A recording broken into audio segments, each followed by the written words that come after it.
What is going on, everyone? My name is Joe Ivan, and we are live on 90.3 WESS, East Stroudsburg University, East Stroudsburg, Pennsylvania. Thank you all for tuning in to the Weekly Cheese, the Pocono's #1 place for everything Green Bay Packer. Just as a reminder, everything you hear on the Weekly Cheese is my opinion, and nothing you hear reflects the views or opinions of 90.3 WESS or East Stroudsburg University. Now let's get into it.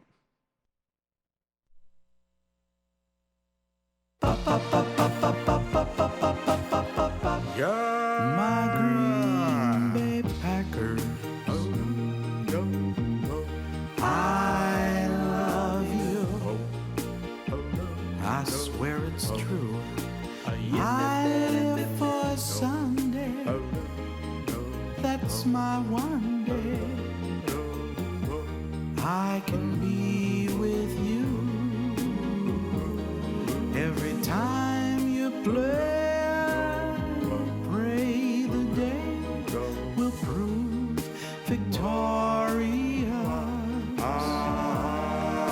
I'll beg for more, please. Run up the score. I could never get enough.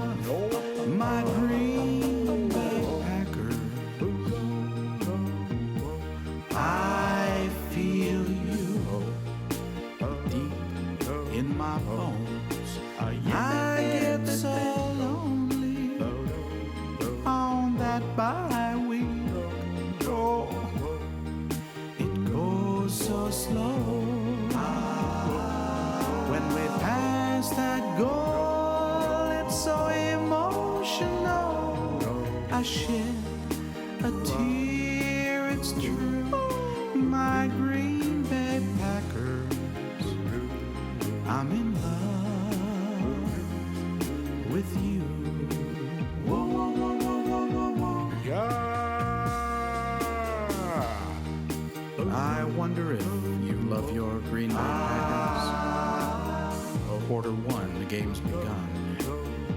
We elected to receive and proceeded to move the ball at will. It was a thrill. We got so far ahead, we thought they were dead. It's true. Then came quarter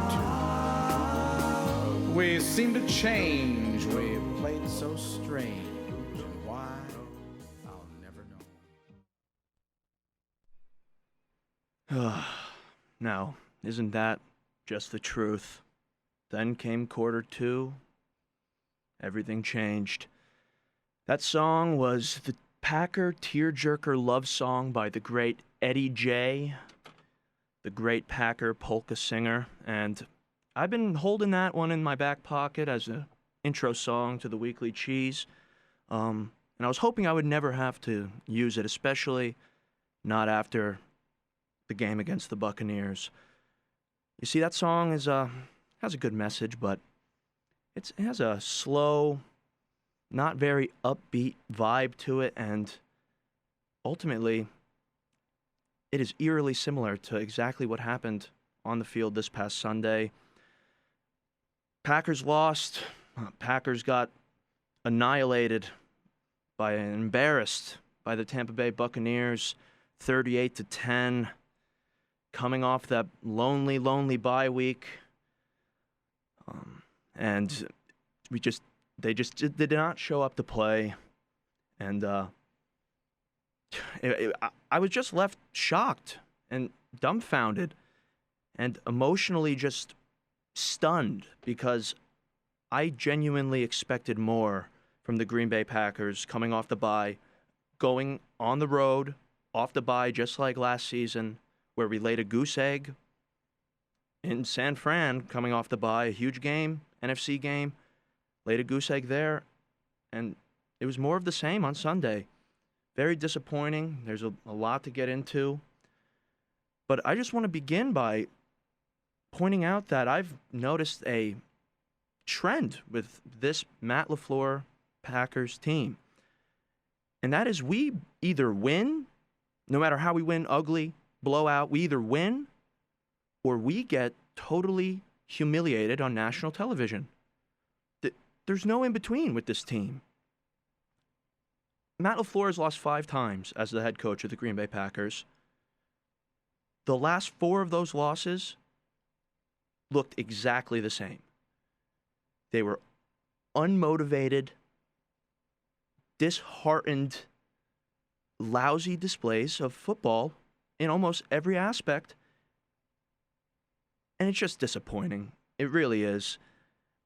It begs the question, like, does this Packers team have what it takes to get over that hump, that NFC Championship game hump that we've been in for so long now? And we'll get into all that as this goes on. There's a lot of points to cover to support this really scary feeling that I have that this team is good enough to beat almost everyone in the NFL except those teams that stand in our way, those truly great teams that stand in our way. Now, unlike all the other games that I mentioned, the Chargers game from last year and the 2 San Fran games, this game started off very promising. The Packers offense came out, and just like Eddie J outlines in that amazing song, they were driving down the field. They were scoring the ball. They scored on their first 2 possessions. The defense was getting Tampa off the field. They forced 2 punts back-to-back to start the game. And we went into the first quarter break up 10-0. Really nothing to complain about. Aaron Rodgers started the game 8 for 14 with 107 passing yards. We held the ball for 12 minutes. We had 12-minute time of possession in the first quarter. And everything was looking so good. I mean, Aaron Rodgers in that first quarter was playing with so much heart and determination and grit. You could tell the man wanted it. He laid out for that touchdown. Should have been a touchdown. Should not have been called out. Got annihilated on a late hit, in my opinion. That flag should not have been picked up. And he had the hilarious celebration, the McCringleberry.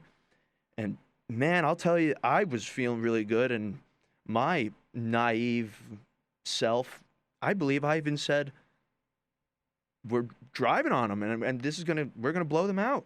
The defense immediately after that touchdown got them off the field again. And I said, I think my exact words were, we're going to put 7 on them again, 17-0. That was my exact words, I believe. And then the absolutely unimaginable unfolded. I'm still having a hard time believing that I had to watch that and that even happened.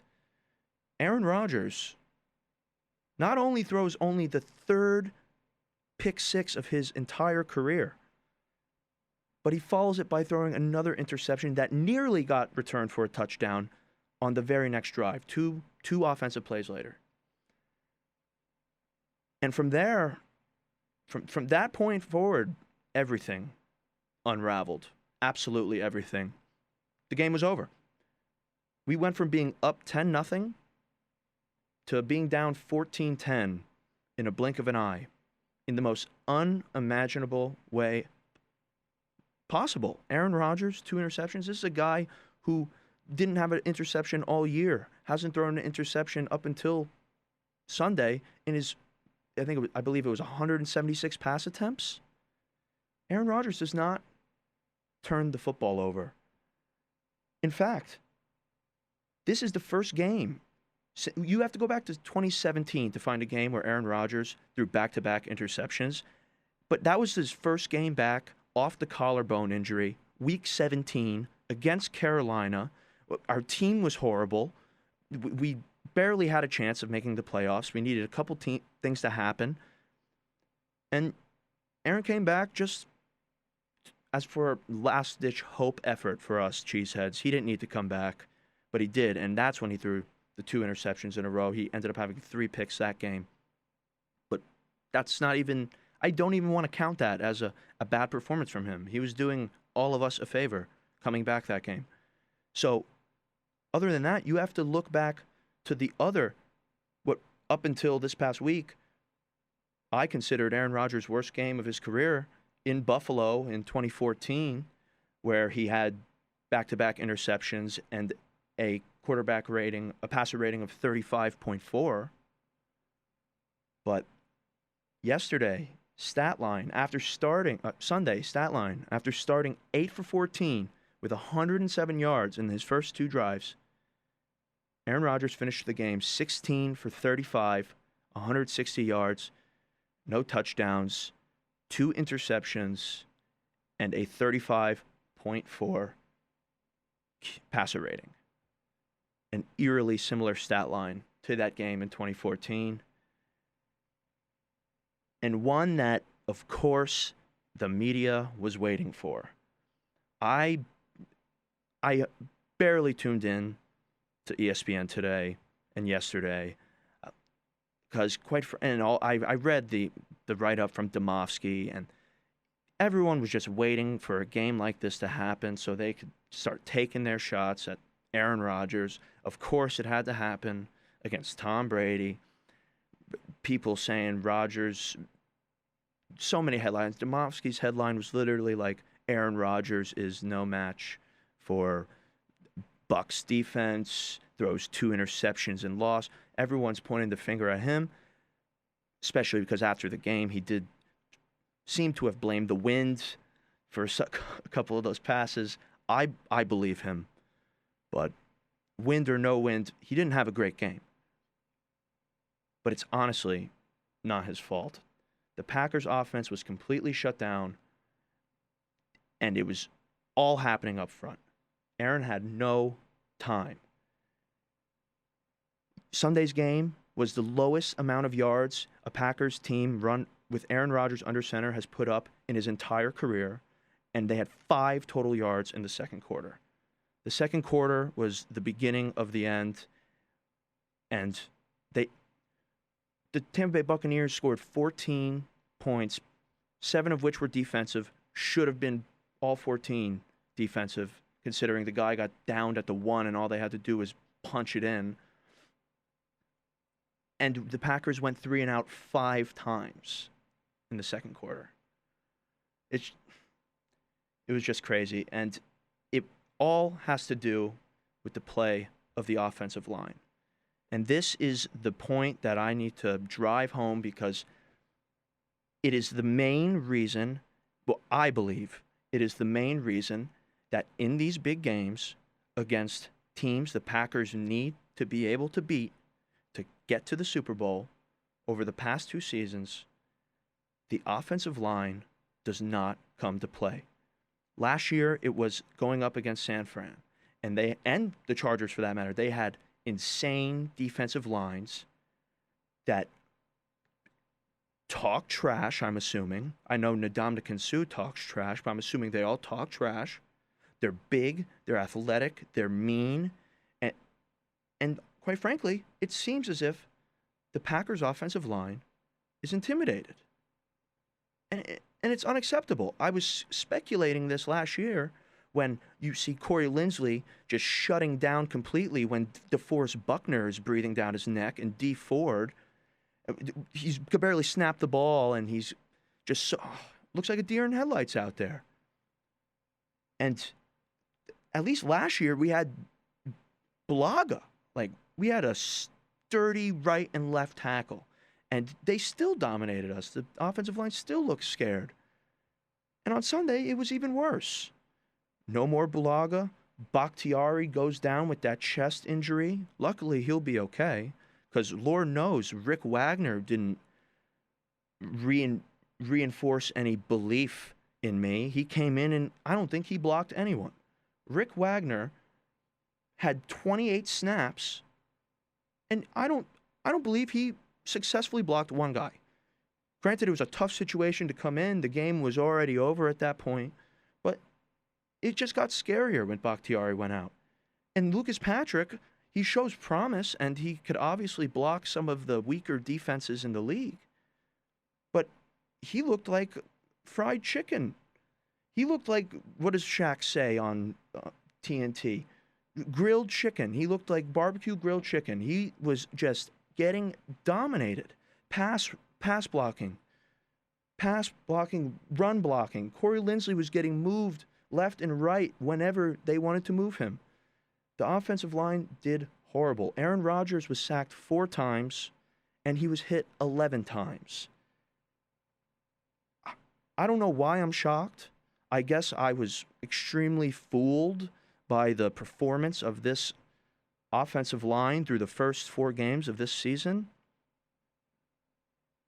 And I was optimistic that coming in to this big game off the bye, just like last year, that they would look themselves in the eyes in the mirror and bring it. But no, it was more of the same. It was actually worse. They blitzed 17 times. Aaron Rodgers got hit 11 of those times. And the other times, Aaron Rodgers was able to evade and make miracle plays that we were used to seeing him make back in 2017 when he was the only one on our team. And that was the only successful offensive plays we had. Aaron Rodgers would have to scramble, duck out the pocket, move up, evade, and he would still get crushed. He was getting crushed after he released the ball. It was a completely disheartening performance. And what made it even worse was that the Buccaneers had our old buddy, Ndamukong Suh, old Detroit Lions Pro Bowl defensive tackle, jerk Ndamukong Suh, who's been coming after Aaron for years now, blatantly trying to take him out, stomped on his leg. He stomped on Evan Dietrich Smith back in the day. I think that was a Thanksgiving game. He's a vicious defensive tackle. And it was like we were watching a game from 2014, watching Ndamukong Suh get after Aaron. He was in his face. He was talking trash. He was hitting him. Jason Pierre-Paul wrecked Aaron Rodgers 3 times. It was just, I don't know. Something needs to change. And I don't think it's personnel. I truly believe in our personnel. They've shown they could block every other defense in the entire NFL, other than the ones that matter, really, other than 49ers and now the Buccaneers. And it's just crazy to me. It seems to be totally mental. And I don't know. Hopefully Bakhtiari comes back. We need him. We cannot have Rick Wagner starting at left tackle for us. That is a complete... the season might be over if that's the case. But yeah, the offensive line was the main, in my opinion, the main reason for why the wheels just completely fell off. People want to point the finger at Aaron, and yeah, this game does not look good on his resume or for the 2020 MVP conversation. But let it be known that back in 2014, where he had the game extremely similar to this against the Bills, he still ended up winning the MVP. So, and it is only one game. I want to keep that in mind as well.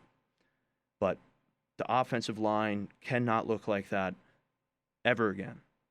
It's unacceptable. Aaron Rodgers should not be taking that many hits. And the offensive line's poor play messed with the entire flow of the rest of the offense. Everything starts on the O-line.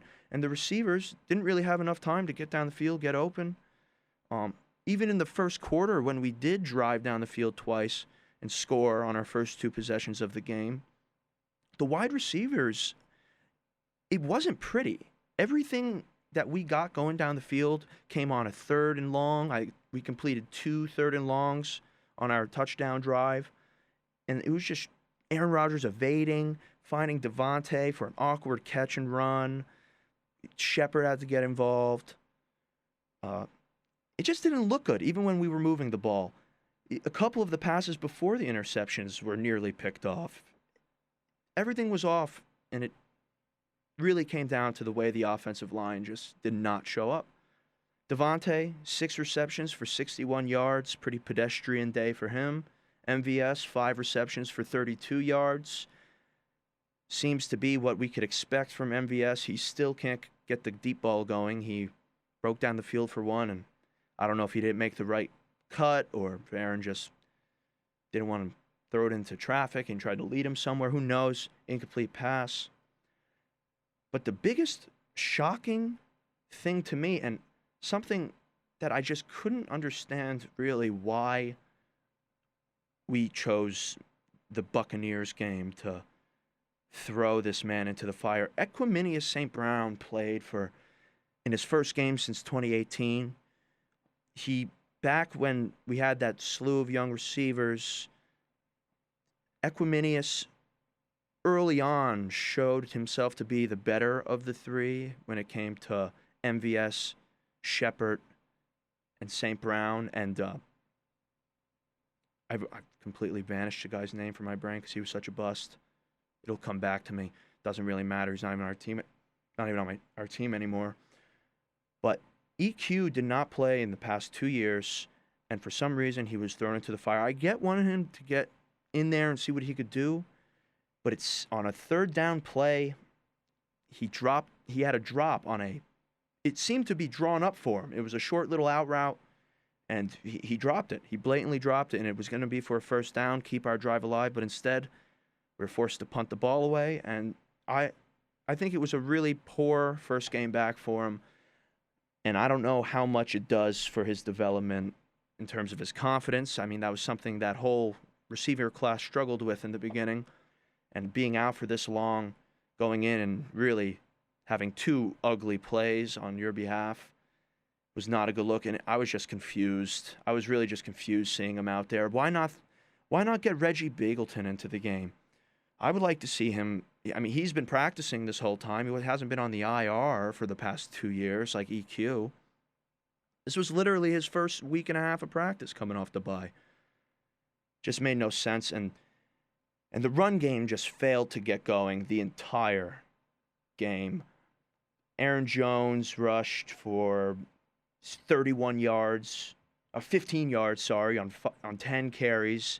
Dillon ran for 31 yards, the majority of them coming in the garbage time fourth quarter minutes, although he did have one explosive run early in the game, either for a first down or right near a first down. He ended up getting flipped over, and he showed some promise. I like seeing Dillon get in there and get his snaps. And Jamal Williams, four carries for 34 yards. He had that one big 20-yard gain on the ground. But besides that, we failed to get anything going, and it was because our offensive line was getting destroyed. There was no holes. We were getting swallowed. We couldn't get anything going on the run game, and obviously in this Matt LaFleur offense, that run game is necessary. It gets everything going. It allows our motions to do what they're supposed to do, throw the defense off. It allows everything to open up, the play action, everything. The passing game opens up when they have to worry about Aaron Jones having a day. And we just cannot get anything going. And just like every other game, it's because Aaron is getting destroyed, doesn't have time. He's rushed in that pocket. And just a very, very discouraging performance. I know no team wants to be going looking like they're 16-0 because that's a death wish, it seems. No one's gone 16-0 and won the Super Bowl. 15-1, we know how that goes. I always bring it up. The Packers did it in 2011, got bounced in the second round. So I'm not mad that we lost. I'm not sad that we lost. I'm not even, quite frankly, all that shocked that we lost. Buccaneers are a good team, obviously. But I'm just very disappointed that we lost in an identical way to the last 3 losses that we have endured. With this Packers team, I don't understand why, but it just seems that there's no 7-point heartbreaking defeat coming our way. There's no losing by a field goal in overtime. There's none of that. We either win or we get pummeled. We either win or we get absolutely demoralized and humiliated on national television, and it discourages me and makes me feel as if maybe, just maybe, this team doesn't have the gusto to get over the hump and take on these extremely, extremely violent and aggressive and hard-nosed defenses that take no prisoners. They're savages. Their defense is insane. When we go to San Fran in a handful of weeks, they're going to be full. Besides Bosa, they're going to be back to full strength, and they're an insane defense. And Chicago just beat last week, the week before we played the Buccaneers. The Bears beat them on Thursday Night Football, and the Bears' defense looked insane. It wasn't an offensive spectacle. I'm not worried that we're going to have trouble stopping the Bears' offense, but if the Bears' defense can do what Tampa did to us, what the Niners did to us, what the Chargers did to us, I'm scared. The Chicago Bears defense looks mean, and the offensive line needs to step up. Coach Stenovich needs to get them ready. God. Yeah, so that's my takeaway from this past week's offensive debacle. I'm confident that we'll turn it around. Get into that later when we look forward to week 7. Going to have to go to a quick break here, gather myself to talk about some of the glaring holes our defense has as well. Nothing new on the defensive end in terms of my concerns, but definitely stuff to keep our eye on, and just some overall complaints and observations I've had about the defense after processing everything that I've seen through the first 5 games of this season. Going to go to a quick break. Going to put on a couple songs, the official Green and Yellow by Prophet and Pizzle. And you'll hear a couple words from our sponsors, and we'll be right back. Don't go anywhere. This is the Weekly Cheese, 90.3 WESS, East Stroudsburg University, East Stroudsburg, Pennsylvania.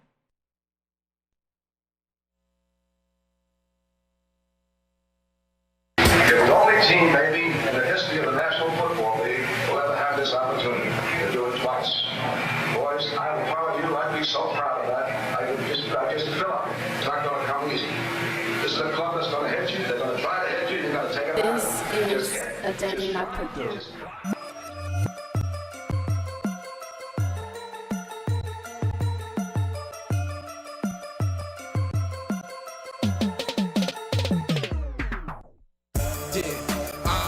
You know what it do. Every time we play, it's a W. Yeah, that's the pack cuz it's the title town team. That's reppin' my town. When you see me, you know everything. Green and yellow, green and yellow, green and yellow, green and yellow. From the signs to the hats to the jersey, I'm in. Green and yellow, green and yellow, green and yellow, green and yellow. You know what it is, you don't even need a clue. Throw it up like bulimics do. My team running that scenic route. 6 points on, we go for 2, and they already knowing, cause that other team seems stressed. I guess they good at sewing. I'm like Aaron when I'm zoning, so shout out to Green Bay. Putting yellow on green like a flag on the play. When I'm in that game, no interference, no distraction or delay. And what them players do on a daily, and even a fraction of what I make, I introduce you to a Hall of Famer, all Madden gamer. Play my lines back like AJ Hawk, because I spit that flamer and I don't talk, man, I just go hard. Green and yellow whip and I got it on them wheels. Vince Lombardi, we can show you how a Lambo feel, for real. You know what it do. Every time we play, it's a W. Yeah, that's the pack cuz it's the title town team. That's reppin' my town. When you see me, you know everything. Green and yellow, green and yellow, green and yellow, green and yellow. From the signs to the hats to the jersey, I'm in. Green and yellow, green and yellow, green and yellow, green and yellow. They're negotiating, got me signing contracts. Through my Gmail, you should see my contacts. Hustle drop cards, no longer compact. We do it digital, they tweet me, I respond back. Hey, Dave, that's what the girls say. Get respect because we always come in first place. Check my resume and my birthplace. That's the first step, now we run the earth, babe. Yeah, Prof P and I'm top seed. Watching Donald drive a score from the box seats. And I'm clean, nothing you could tell them. Revolution team of rebels, reppin' for the green and yellow. Yeah, you know what it do. Every time we play, it's a W. Yeah, that's the pack cuz it's the title see me, you know everything. Green and yellow, green and yellow, green and yellow, green and yellow. From the signs to the hats to the jersey I'm in. Green and yellow, green and yellow, green and yellow, green and yellow. Touchdown, yeah, that's a touchdown. I like how that sound coming from a packed town. I know you see me scoring, hear the crowd roaring. Yeah. You know what it do. Green and yellow, green and yellow, green and yellow, green and yellow. Yeah.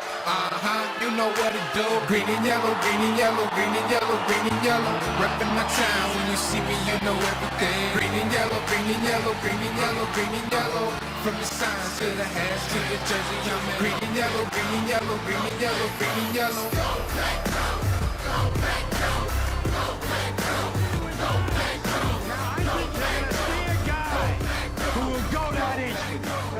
You're gonna see a guy who will sacrifice himself for this team because he knows when it comes down to it, you're gonna do the same for him. That's the team, gentlemen. And either we heal now as a team, More information can be found on their or we will die 570 as individuals. 730-4010. Again, that's Fruitables, 9 Crystal Street, East Stroudsburg, 570-730-4010.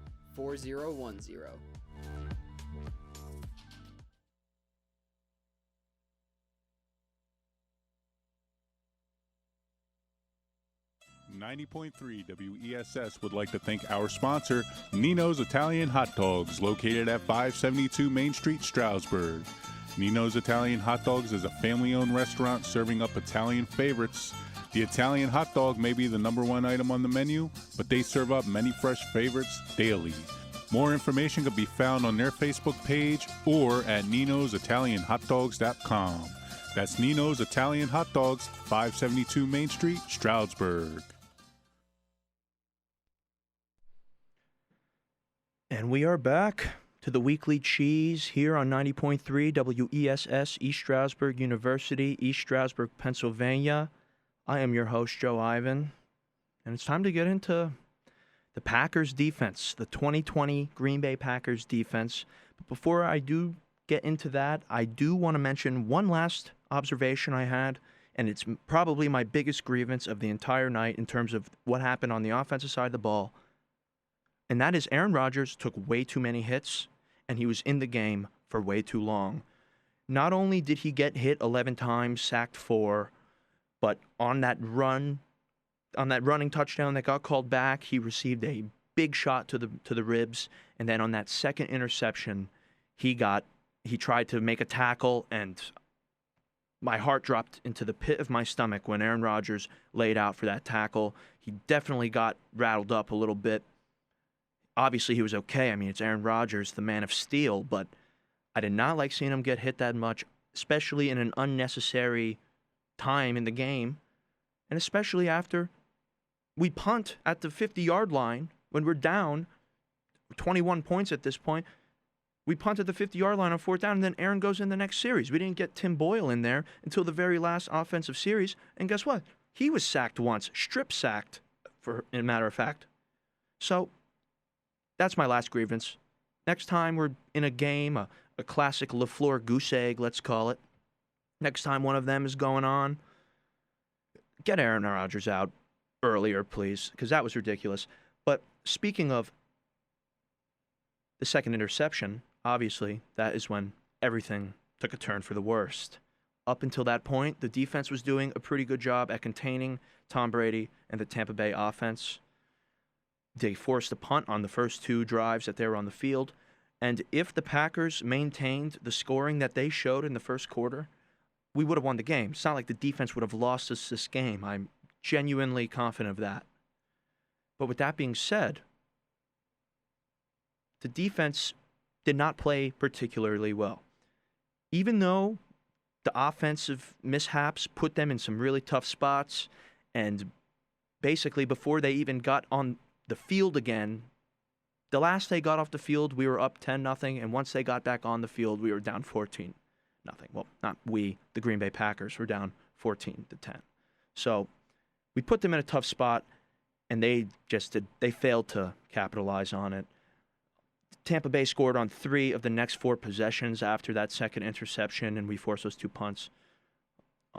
The Packers gave up 28 points in the second quarter, and there were a couple of glaring, many minor mistakes that allowed them to drive down the field each time. But there was a couple of huge missed opportunities in the second quarter that allowed them to score 14 additional points, because I'm not counting that first running touchdown. That was 2 defensive touchdowns, in my opinion. And they allowed 4 third down conversions on those 2 touchdown drives. We had 2 opportunities each drive to get them off the field, failed to do so. And the second was a blatant dropped interception by Adrian Amos. It was in his hands. Having a takeover, a turnover in that game would have really done wonders in switching the balance of the momentum, getting it back on the Packers' side and giving the offense hope, maybe some life, some juice to that dead offensive line. But no, nothing of that sort happened. The Tampa Bay Buccaneers ran all over the Green Bay Packers. Packers gave up 158 rushing yards. Part is because Lancaster went down. He went down pretty midway through that game, which is becoming a scary reoccurrence for us at the defensive line. I mean, Lancaster's gone down each of the last 3 games, if not temporarily, for the remainder of each game. And in his absence, Montravius Adams was called up for a bigger role. He played 28 snaps. I guess you could say he stepped up nicely with all things considered. We got blown out, so it's hard to pick one shining point. But Montravius Adams had 4 tackles, 1 for a loss, which is more production than he's had in a long time, maybe. Or maybe just he stood out because we're not used to even noticing him. But since it was such a horrible game, whenever there was a stuff at the line, it looked good. I don't know, but they ran all over us. And Tom Brady, it's not like he threw the ball all over the yard, but he threw the ball very efficiently. We allowed 160 passing yards, but we were without a couple of key players on our secondary, mainly Kevin King. Kevin King didn't play the entirety of the game. He was out with the quad injury from the game 2 weeks ago against Atlanta. And Josh Jackson had to come in, and he played all 65 defensive snaps. Josh Jackson, a guy who hasn't gotten much burn since we drafted him and has kind of been disappointing, was forced with the role of stepping in and playing every snap. Raven Green came in and filled in for the injured Sullivan? Redmond also went down with an injury that game, so Raven Green got in there for some plays. Green was pretty much silent. And Jackson, in the first half, I was actually really pleased with. He stuffed a couple runs, stopped a screen pass. He had a tackle for a loss. And he was playing with some real fire behind him. He was motivated to really ensure that there was no decline in the play of the secondary with the absence of Kevin King. And he did that for the whole first half. But in the second half, Josh Jackson had some really, really horrible moments. He gave up that touchdown to Tyler Johnson, the rookie wide receiver, totally just blew the coverage on a corner route in the end zone. And at the end of the game, although it was garbage time, he had a huge pass interference. Didn't even turn around to play the ball. He just had his back to the ball and his hands out in the air, and he had a huge pass interference in the end zone, and it ultimately led to another touchdown for the Tampa Bay Buccaneers. That's something to think about. Jackson playing really his first stint of major minutes this season. The pass rush, non-existent. The pass rush was absolutely non-existent. The Green Bay Packers were only able to pressure Tom Brady 4 times, didn't sack him once. The one time someone did get their hands on him, Rashawn Gary, he had a brutal face mask penalty. He basically gave Brady an old hook. He yanked his neck and poked him in the eye, and it was a real bad face mask. I didn't mind seeing Brady get shooken up like that, but it was not what we needed at that time as the fan. We were hoping for a stop as fans there. We were hoping that Packers would be able to get the Buccaneers off the field, and 15-yard penalty goes the other way. And that's about it. The Smiths only had one tackle each. Completely silent day for the Smiths. The only outside linebacker with more than 2 tackles on the whole night was John Garvin. That's not too promising either, considering most of his snaps came at the end of the game. The pass rush was completely neutralized by the offensive line. What they did to us, we could not do to them. And the Packers' pass rush is the one, well, should be the one extremely strong point that they have, especially with Kenny Clark back in the lineup. He's definitely still not 100%, but he's just disappointing. The Smiths didn't play well. Couldn't get to Brady. And that's the thing that bothers me the most. Tom Brady, obviously, now he has one game on Aaron Rodgers, and there are 3 all-time matchups, and he's the GOAT, and Aaron Rodgers is not. And then you're seeing all these slanderous advanced stats in the news, and on Cowherd today had this grotesque advanced stat that he threw in the face of Greg Jennings. Luckily, and to my surprise, Greg Jennings kind of shrugged off and laughed at his advanced statistic in a way. He discredited it, basically, but everyone was just pointing the finger at Rodgers and praising Brady. But Brady threw for 160 yards himself. They put 38 points on the board, and he threw for 160 yards, and that shows you how the game was determined, and that was by the Buccaneers defense.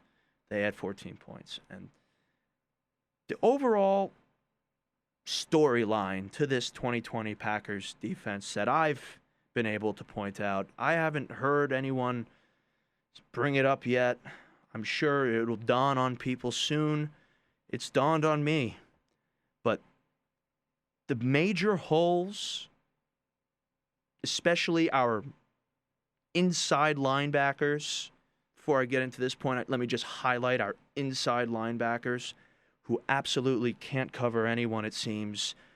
We had Oren Burks, Chris Barnes, Ty Summers. Those are our 3 inside linebackers, with Kirksey being hurt. And that is scary to me. In my opinion, that's one of the worst inside linebacking cores in the entire NFL. It's scary that Chris Barnes, the undrafted rookie, seems to be the best linebacker we have available to us. I'm happy with him. He had 10 tackles again. He stopped the run well on a couple of occasions, really put himself in there. Struggles covering people, especially in zone defenses, and he had some weak plays, but considering he's an undrafted rookie, I give him a pass. He's overplaying his expectations, and I'm happy to see how he progresses. But Oren Burks might be one of the worst linebackers I've ever seen in my life, and it's no surprise that Pettin rarely features him in any of the schemes. He is a primary special teams guy. Let's see how many snaps he had. He had 14 snaps on defense in Sunday's game against the Buccaneers, and he had 2 of the worst defensive plays I've ever seen with my own 2 eyes, and ultimately, single-handedly is the reason they were able to go score 1 touchdown, and that was on the play, on the 31-yard completion to Rob Gronkowski on the first drive of the second half. After the horrible second quarter, the Packers are down at half after the total everything that happened in that first half. We have to give them the ball. The Buccaneers get the ball first, and on like the second or third play of that drive, Oren Burks allows a crippled Rob Gronkowski to beat him down the field for a 31-yard gain. Rob Gronkowski has duct tape and strings for tendons. He's being held up with that tight electrical tape you see wrapped around his shoulder and elbow. He cannot move anymore, and Oren Burks is the whole reason we traded up to draft him in the first place was because he's so, quote unquote, so athletic and so physically dominant. And it just couldn't be any more untrue. Oren Burks got totally cooked on one of his only 14 snaps for a huge play from Rob Gronkowski, allowing the Twitter world to go ablaze with Rob Gronkowski talk. And it was embarrassing. He just got totally shook at the line. He lost. You could see the moment where he loses track of Gronkowski and then notices him in his left peripheral eye, and he turns around, and at that point it was too late. And the second play, on a measly 5-yard halfback draw on our third defensive drive of the game, Oren Burks gets completely lit up by the right guard or tackle. I don't know exactly which one. He gets, on a measly, insignificant 5-yard rush, a play no one would even remember if it wasn't for Oren Burks being thrown up in the air like someone just hit, like he had 175% damage on Smash Brothers, and he just got hip tossed off of the arena. He literally got sent into oblivion. His legs went up in the air, and God, it was just embarrassing. And that is what caused me to even think of this point, which is this 2020 Packers defense and all of its weak points come down to poor drafting by Goot, specifically in the second and third rounds. Josh Jackson, Oren Burks, and Montravius Adams, not to mention Rashawn Gary, he was a first-round pick, so I'm not going to bring him up, but Burks, Adams, and Jackson were all third and second-round picks, picked between the years 2017 and 2018. Basically, Goot's first 2 drafts have been complete, in my opinion, liabilities on the defensive side of the ball. And he traded up to get Oren Burks based off the draft that we just had to endure this past year. What are we led to believe about Goot's ability to draft talent? You see guys like Claypool and Jefferson going off. We could have had them. You see Patrick Queen going off. Could have had him. We get a third-string quarterback, and this is just a long history of poor selections in the early rounds of drafts that right now is coming back to haunt us. I've never wanted Blake Martinez and Kyler Fackrell on our defense ever more in my entire life. And that's saying something. And it's something they're going to need to come together and collectively, as a group, step up their game. I don't know who in that locker room is going to be the one to bring that attitude, but it needs to happen. And these guys, these young players who have been on the Packers for 3-4 years now and were high draft picks, it's time they rise to the occasion. Because especially if our offensive line isn't going to come to play and our offense is going to look like that, potentially look like that against a great team, our defense is going to need to come save the day. And right now, I'm not feeling all that confident that we have the pieces. But with that being said, refuse to give Tom Brady the credit for this win. I will refuse that till the bitter end. Great job, Buccaneers defense, on a great win this past week. And we will see you in the playoffs. Mark my words. And hopefully, it will be different. Going to go to a quick break. Come back with just a little positivity after that scathing review of the Packers defense. Look ahead to next week. Got the Texans. And quickly put a note on the highly anticipated staccato of the week. I know I kept everyone waiting for that, but it's coming. 2 minutes. Be right back. 90.3 WESS, East Stroudsburg University, East Stroudsburg, Pennsylvania. This is the Weekly Cheese.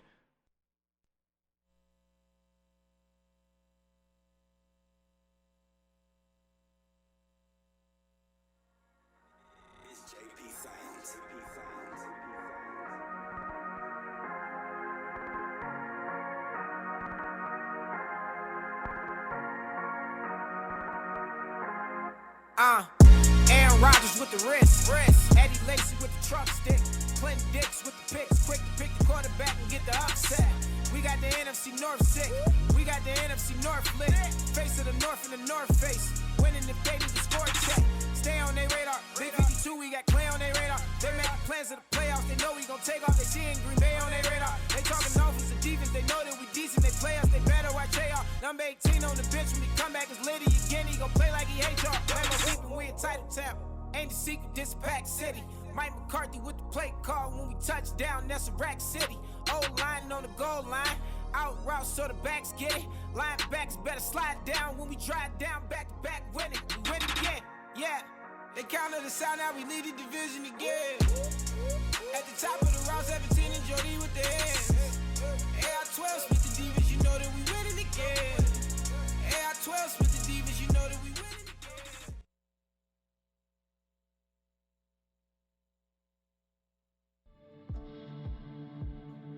90.3 WESS would like to thank our sponsor Fruitables, a smoothie and juice bar located at 9 Crystal Street. They carry acai bowls and smoothies. More information can be found on their Facebook page or at 570-730-4010. Again, that's Fruitables, 9 Crystal Street, East Stroudsburg, 570-730-4010.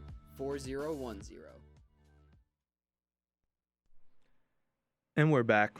This is the Weekly Cheese, and before we get in to next week against the Texans and the weeks moving forward, which I do believe is very important, let's get the staccato of the week out of the way. I hate to do it to the man.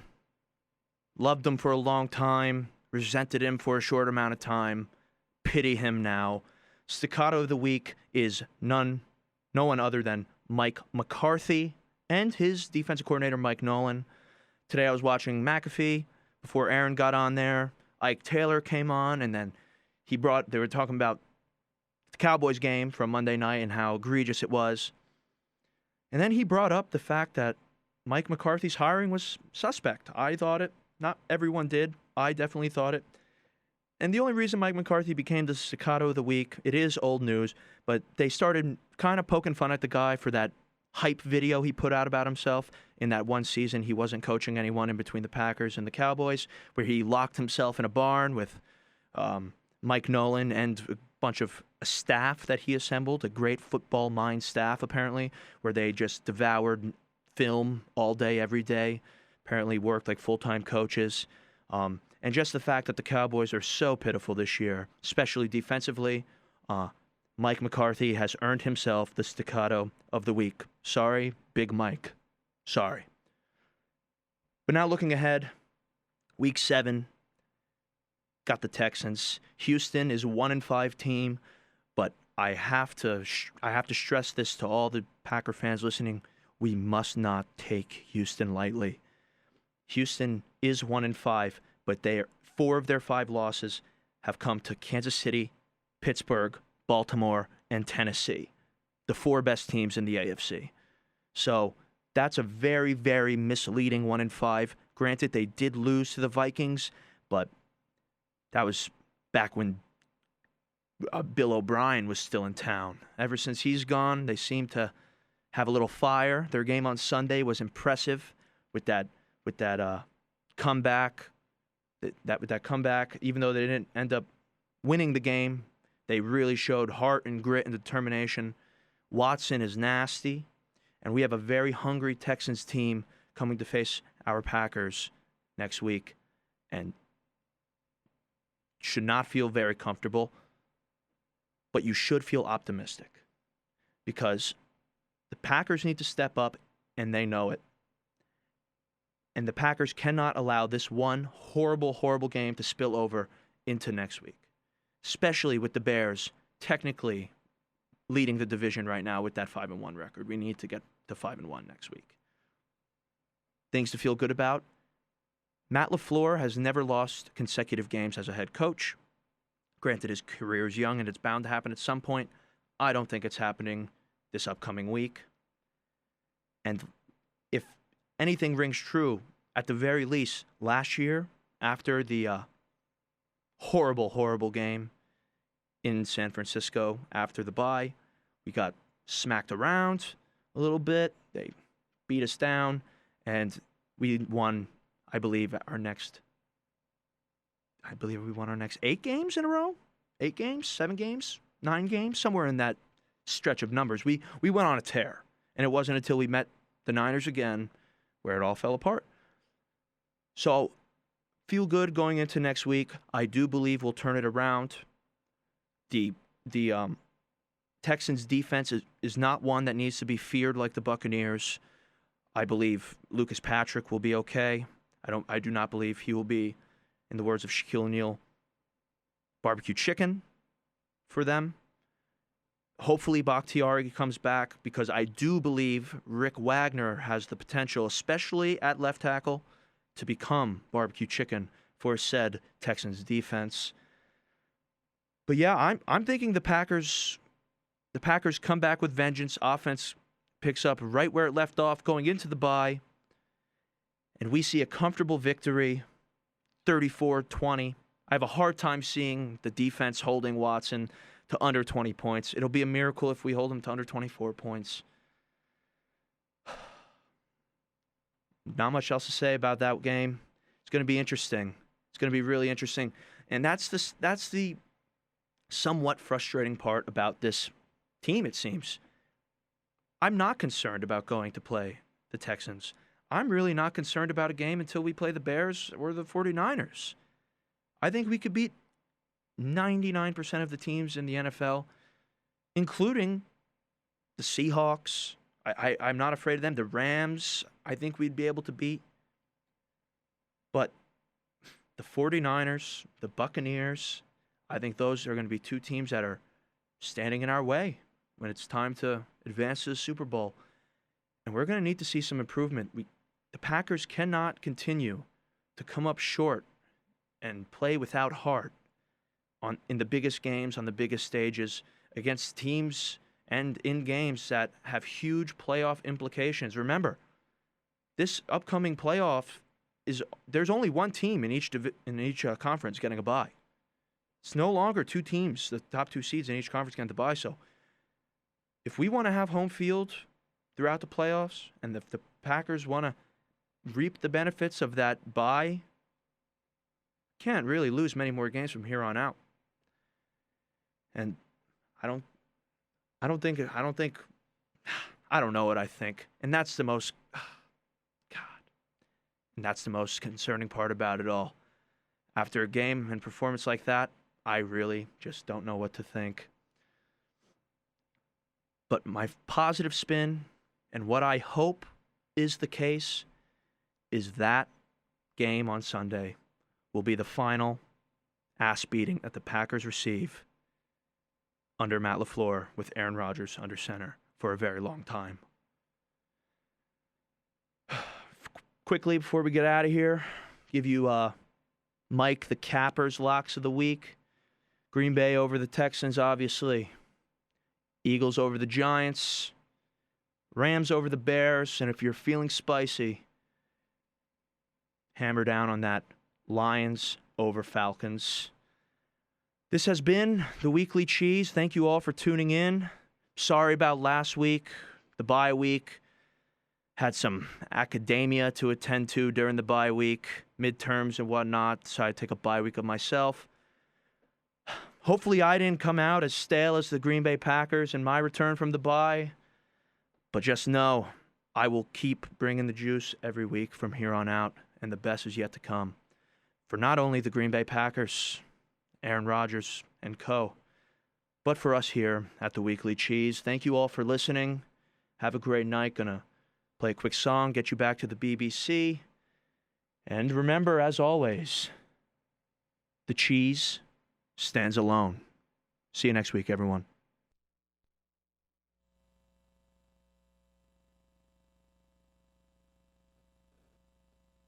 I like my wife, she's okay. And for my kids, I'm thankful almost every day. I like my family, it's so dear to me. But I love the Green Bay Packers. I like my job, I like my friends. to drink a couple beers now and then. I like Wisconsin, it's the greatest state.